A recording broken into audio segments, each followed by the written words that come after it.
When we think of bugs and plants, we immediately think of bees and butterflies visiting flowers. But today I'm going to be talking about the ancient hungry caterpillars.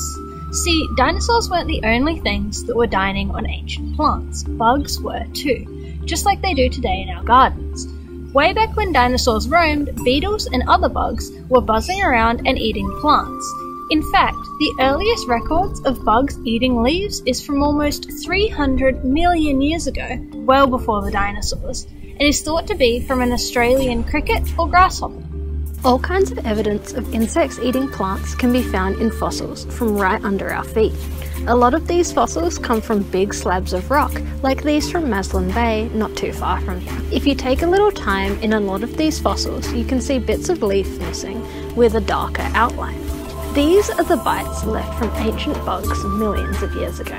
I'm sure you can see, if we compare some of them, they're very similar to the ones we see today. Unfortunately, this damage can hurt the plant. If it has too many holes in the leaves, the plant can't photosynthesize and make food for itself.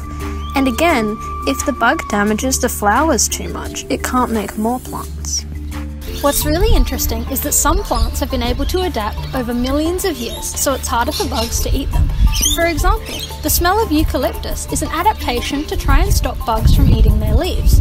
That's right, the eucalyptus scent we like so much keeps a lot of bugs away from the plants. Plants can also attract natural predators of bugs that feed on them, with the aim that the insects will be scared away or eaten themselves. For example, some types of corn can release chemicals when its leaves are eaten by certain caterpillars. These chemicals attract a certain kind of wasp that can attack and get rid of these pesky and harmful bugs. Some plants, like some types of cotton, have grown tiny hairs that make it a lot more difficult for bugs to bite into and hold onto the leaves. Other plants have grown much thicker leaves, like the ones on this plant here. Despite such awesome adaptations by plants, bugs keep finding ways to munch on them. In some cases, they eat only certain parts, like bark or wood, or flowers for their nectar and pollen, while some eat only certain parts of the leaves or eat only a little bit from a lot of leaves on the same tree. In modern times, there are many ways that insects feed on leaves, and proof of these hungry bugs can be seen almost anywhere we look. So next time you're walking past a tree, take a look at its leaves or its bark and see if you can find any little critters feeding on their favourite leafy greens.